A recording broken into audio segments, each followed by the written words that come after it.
देवेंद्र फडणवीस तिसऱ्यांदा राज्याच्या मुख्यमंत्रीपदी फडणवीसांनी महाराष्ट्राचे 21वे मुख्यमंत्री म्हणून शपथ घेतली। आझाद मैदानावर पार पडला ग्रँड सोहळा।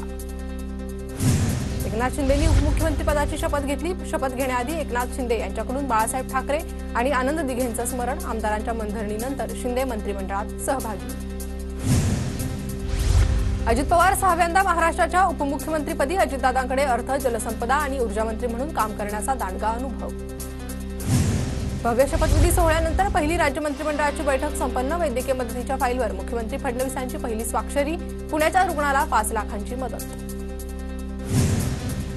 मंत्रिमंडळ विस्ताराची चर्चा पूर्ण। नागपूर अधिवेशनाआधी मंत्रिमंडळाचा विस्तार होणार। मंत्रिमंडळ विस्तारावर मुख्यमंत्री देवेंद्र फडणवीसांची प्रतिक्रिया। शपथविधी सोहळ्याला उद्धव ठाकरे, शरद पवार अनुपस्थित। शरद पवारांसह राज ठाकरेंना फडणवीसांचा फोन। शपथविधीसाठी निमंत्रण, मात्र वैयक्तिक कारणास्तव उपस्थित नाही, राज ठाकरेंची माहिती। महायुतीचं सरकार जनतेने निवडून दिलेलं नाही। काँग्रेस प्रदेशाध्यक्ष नाना पटोलेंची महायुतीच्या सरकारवर टीका। सर्वात ज्येष्ठ आमदार म्हणून कालिदास कोळंबकर भूषवणार विधानसभा हंगामी अध्यक्षपद। पुढील 3 दिवसीय अधिवेशनात कोळंबकरांकडे अध्यक्षपदाची जबाबदारी, तर 9 डिसेंबरला नव्या अध्यक्षाची निवड होणार। हिवाळी अधिवेशनात इव्हेंट मॅनेजमेंटचा तडका। नऊवारी साडीतील तरुणी मंत्री आणि आमदारांचे स्वागत करणार। सार्वजनिक बांधकाम विभागाकडून 2 एजन्सीची नियुक्ती। विरोधी पक्षनेते राहुल गांधी मार्कडवाडी गावातून लॉंग मार्च काढणार। शरद पवार गटाचे आमदार उत्तम जानकर यांची माहिती। बॅलेट पेपरवर चाचणी मतदान घेण्याच्या निर्णयाकडे मार्कडवाडीची देशभर चर्चा। तर उपमुख्यमंत्री अजित पवार सिद्धिविनायकाच्या चरणी लीन झालेत। उपमुख्यमंत्रीपदाची शपथ घेतल्यानंतर दादांनी सिद्धिविनायकाचं दर्शन घेतलंय। हे दृश्य आपण पाहतोय। उपमुख्यमंत्रीपदाची शपथ घेतल्यानंतर दादा सिद्धिविनायकाच्या चरणी लीन झाले। काल त्यांनी उपमुख्यमंत्रीपदाची शपथ घेतली। 6व्यांदा त्यांनी उपमुख्यमंत्रीपदाची शपथ घेतली आणि त्यानंतर आज ते सिद्धिविनायकाच्या चरणी लीन झाले।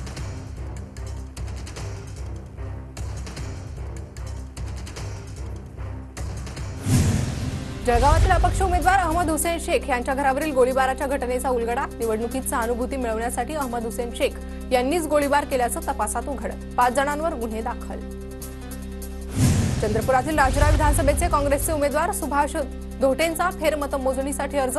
प्रशासनाकडून 45 दिवसात फेरमतमोजणी। सुभाष धोटेंनी आयोगाला 2,50,000चं शुल्कही भरलं। राज्यपाल सीपी राधाकृष्णन, मुख्यमंत्री फडणवीस, उपमुख्यमंत्री शिंदे आणि अजित पवारांकडून महामानवाला मानवंदना। नेत्यांकडून बाबासाहेब आंबेडकरांना अभिवादन। डॉक्टर बाबासाहेबांच्या जीवनाकडे पाहतो तेव्हा मी थक्क होतो। डॉक्टर बाबासाहेब आंबेडकर ही एक व्यक्ती नाही तर संस्था होते।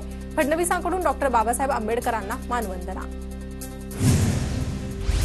आदित्य ठाकरेंकडून महापरिनिर्वाण दिनानिमित्त वरळीतील आंबेडकर भवन येथे अभिवादन। डॉक्टर बाबासाहेब आंबेडकरांसह गौतम बुद्ध यांनाही अभिवादन। पंतप्रधान मोदींकडून डॉक्टर बाबासाहेब आंबेडकरांना अभिवादन। संसदेच्या आवारातील डॉक्टर आंबेडकरांच्या पुतळ्याला पंतप्रधान मोदी आणि उपराष्ट्रपती जगदीप धनखड यांच्याकडून अभिवादन।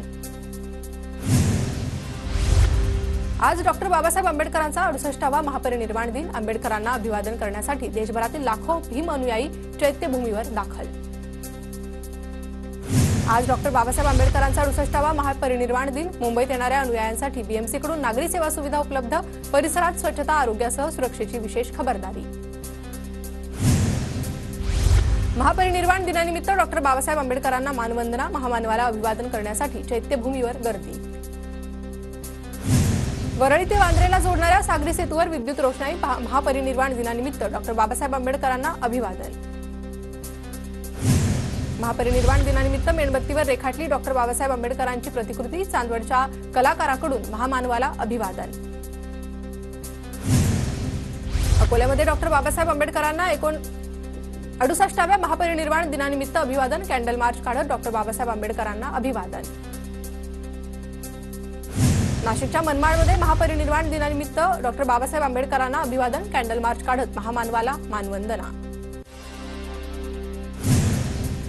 नाशिकच्या मनमाडमध्ये रेल्वे कर्मचाऱ्यांकडून महामानवाला मानवंदना। पंचवटी एक्सप्रेसवर महामानवाची पूर्णाकृती प्रतिकृती लावून अभिवादन। पंचवटी एक्सप्रेसवर निळे ध्वज लावून मानवंदना। पुणे रेल्वे स्टेशन परिसरातील डॉक्टर बाबासाहेब आंबेडकरांच्या स्मारकाला अभिवादन करण्यासाठी अनुयायांची गर्दी। अनुयायांकडून महामानवाला अभिवादन। नाशिकच्या येवल्यामधील कलाकारानं मक्यांच्या दाण्यांपासून साकारली डॉक्टर बाबासाहेब आंबेडकरांची प्रतिकृती। महापरिनिर्वाण दिनानिमित्त अनुयायांकडून विविध पद्धतीनं अभिवादन। इंदू मिलमधील डॉक्टर बाबासाहेब आंबेडकरांच्या राष्ट्रीय स्मारकाचं काम कधी पूर्ण होणार? सचिन खरात यांचा मुख्यमंत्री देवेंद्र फडणवीसांना सवाल। कापसाला हमी भावापेक्षा अत्यंत कमी भाव मिळत असल्यानं शेतकऱ्यांची आर्थिक कोंडी, उत्पादनात घट आणि बाजारभाव पडल्यानं कापूस उत्पादक शेतकरी मेटाकुटीला। एपीएमसी बाजारात स्ट्रॉबेरीची आवक वाढण्यास सुरुवात। महाबळेश्वरचे 600 क्रेट तर नाशिकच्या 4 ते 5 गाड्या दाखल। हिंगोलीत मागील काही दिवसांपासून ढगाळ वातावरणाचा रब्बी पिकांना फटका, शेतकरी चिंतेत। नांदेडच्या बाजारात टोमॅटोचे भाव उतरले। टोमॅटोला 30 ते 40 रुपये भाव, सामान्यांना दिलासा। वाशिम जिल्ह्यात हळदीच्या दरात पुन्हा तेजी। हळदीच्या दराने 14,000चा टप्पा गाठला। रिसोड कृषी उत्पन्न बाजार समितीत हळदीला 12,500 ते 14,000 रुपये भाव। फोडणीतून लसूण गायब। किरकोळ बाजारात लसूण 500 ते 600 रुपये किलोवर। अतिवृष्टीमुळे झालेल्या नुकसानामुळे लसणाची आवक घटली।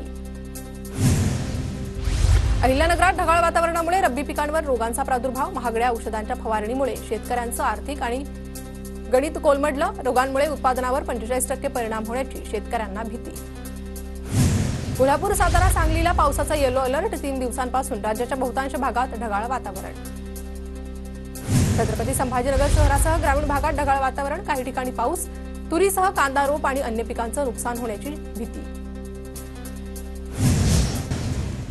वाशिममध्ये कृषी विभागाकडून गावागावात नैसर्गिक शेतीचं प्रशिक्षण। जिल्ह्यातील 7,000 शेतकरी मिशनमध्ये सहभागी। फेंगल चक्रीवादळाचा उत्तर महाराष्ट्रात परिणाम। धुळ्यात चक्रीवादळामुळे गेल्या 3 दिवसांपासून ढगाळ वातावरण। रब्बी हंगामातील पिकांवर कीड पडण्याची शक्यता।